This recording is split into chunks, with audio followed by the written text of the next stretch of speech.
back. So, hey, you guys, this is Fabio Hart coming back with another video.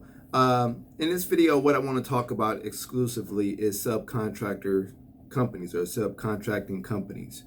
Okay, so many of you might have received emails, phone calls, perhaps faxes, where subcontracting companies from all over the country, right? And a lot of times they derive from the West Coast. I don't know why, but a lot of times they derive from the West Coast. You might have like California, Vegas, somewhere on the West Coast. A lot of times you'll get these emails, you'll get these phone calls, you'll get faxes. And the thing is that I get asked this every once in a blue moon. I thought this would be a great topic to talk about because number one, I'm knowledgeable, and they become incredibly rich. They become incredibly rich. A lot of times what these companies do, okay, a lot of times these companies, they'll have accounts all over the country, right? So they'll solicit all over the country, moving somewhat how a franchise would move in terms of just getting, they get the contract and then they contract the work out, but they need workers, right? They need subcontractors essentially. Okay, so what they do is they scour the internet. So let's just take Michigan for an example. So all upcoming new business, they buy lists. You can buy lists of the newest, commercial cleaning businesses in the area, companies that, commercial cleaning business, or they scour the internet. They might type in cleaning companies in Michigan, right? Or in Detroit or wherever, in Southfield, right? So they can Google that, and all of the cleaning companies in Southfield or in Detroit or in Flint or whatever the case will populate in just the Google search. And then they'll start cold calling. They'll go to your website. They go to your LinkedIn. They will scour the internet in your section, wherever they got, got these contracts at. And they will email you or find a way to phone you, right? If they got a phone number for you or email. Most of the time it's generally an email. So they make the email, it's a set email, right?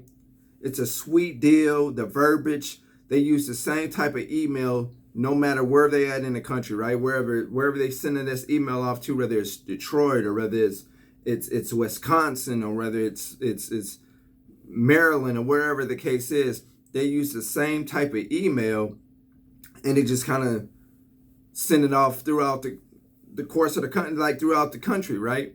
Via email or faxing or phone calling. They call you with a script, right? Selling you on why you should give them a shot. They can help, raise your percentages. They can help bring your revenues up.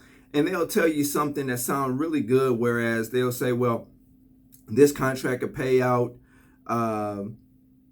let's say $3,000 a month, or they'll tell you you can make $3,000 a month, which is a drop in a bucket compared to what they're getting paid, right? So they already own this contract, really, for real. So really, you're just a subcontractor. Like we stated, you're the subcontractor.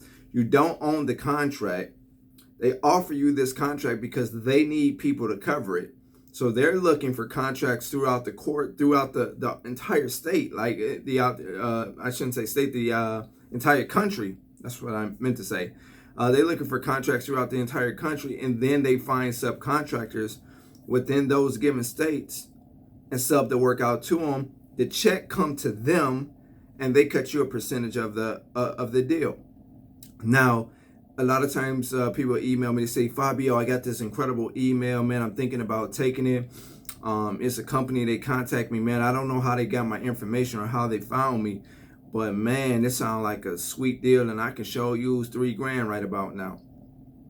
The thing is, they send over their paperwork.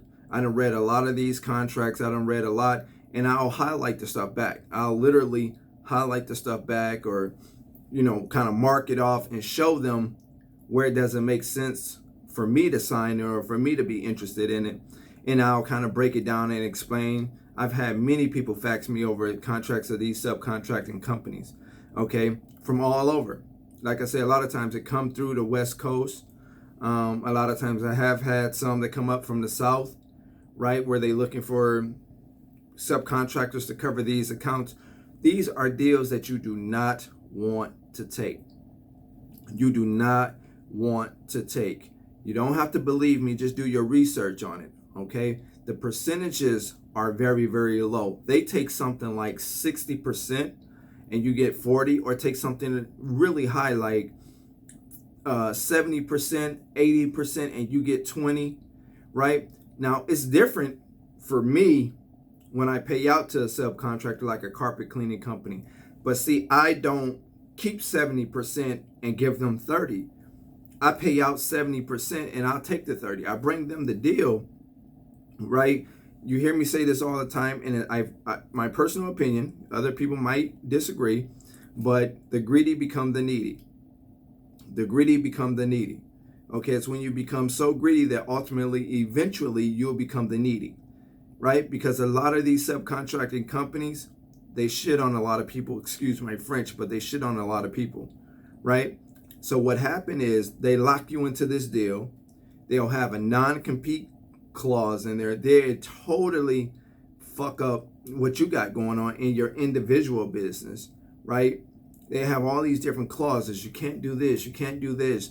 You got to work under these, policy and procedures, or whatever the case is. I mean, the paperwork is vigorous, right? So again, if you do decide to do it, just know that 9 times out of 10, a lot of the contracts they like to have is restaurants, kind of hard to clean type of accounts. And I mean, I'm telling you, you break your back out.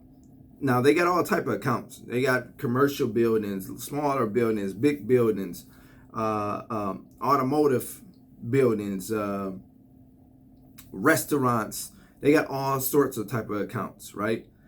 Grocery stores. I've seen that where you go in there, you buff you do the floor, you clean the grocery store up after hours, that type of thing. Like, they have all sorts of accounts, Family Dollar, a lot of these chain stores. So you're thinking like, hey, I get to work in Family Dollar, or I get to work in such and such, or they offer me this deal. I can show you that $3,000. But the $3,000 may not be worth your while, considering what you would have to endure, considering what you would have to go through, and considering just the terms of the agreement. And a lot of times we're thinking money and we're not reading the paperwork. Again, if you don't understand the paperwork, don't sign it. That's number one. If you don't understand it, don't sign it. But what I would suggest that you do is you can pay a lawyer to just give you a rough draft of what it means. You can have a lawyer break it down to you in layman's terms, what it means, if you don't actually understand what it is you're reading. Okay? Again, like I say, a lot of these subcontracting companies are scoundrels, right? I'm not saying all of them, but I don't trust any of them.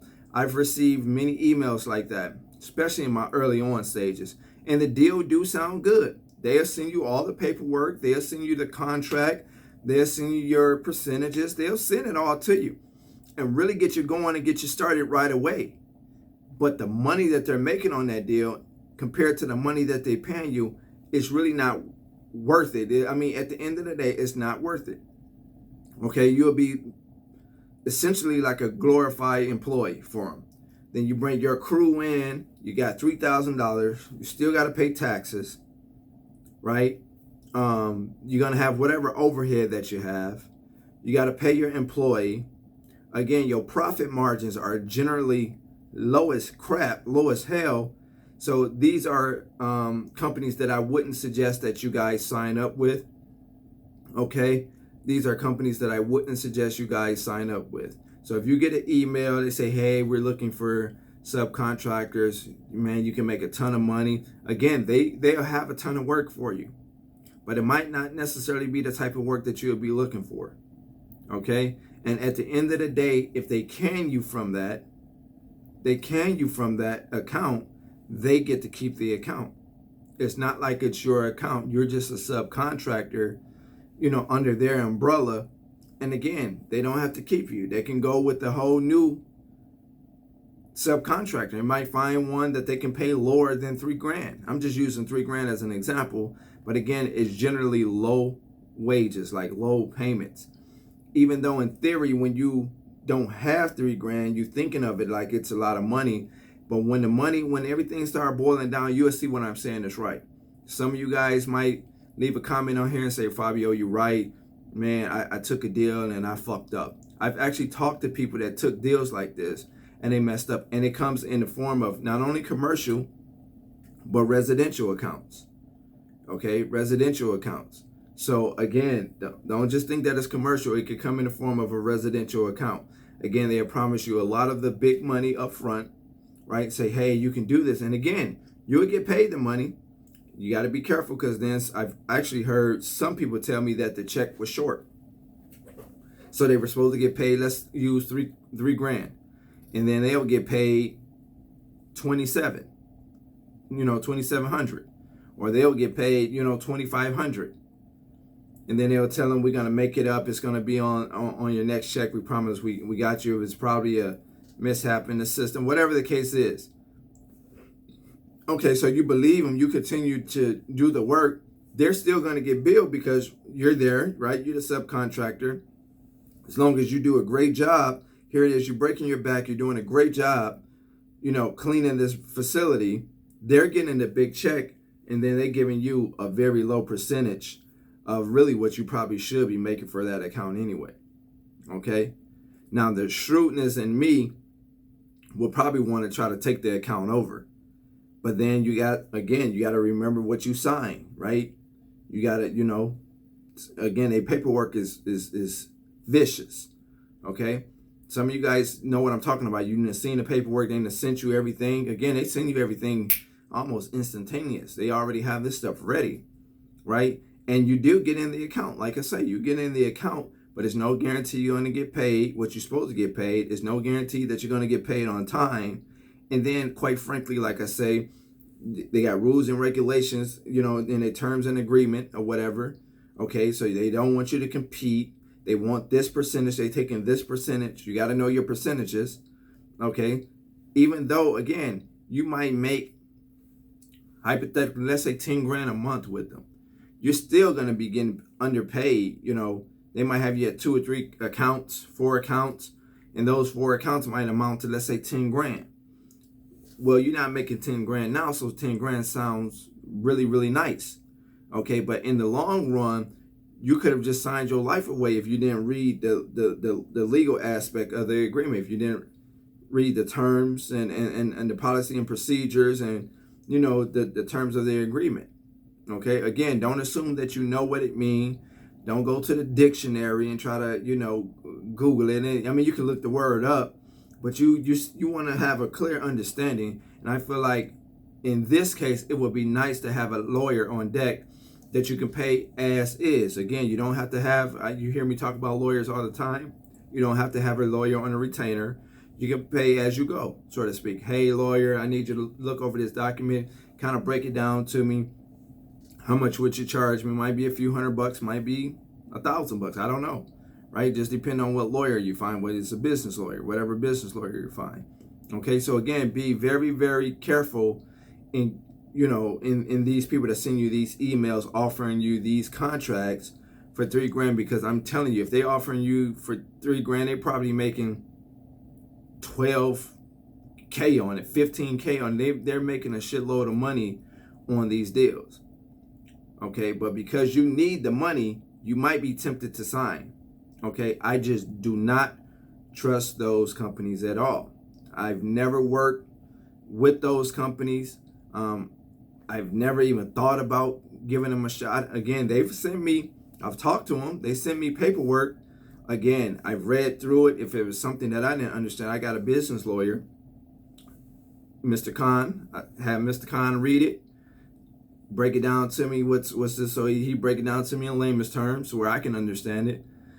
And then I get back when I always tell them, hey, well, let me take a look at it. Give me a few days and I give you a call back. Oh man, they try to tell you, get back to us ASAP, because again, we don't have time to wait. Again, they picking up accounts all over the country.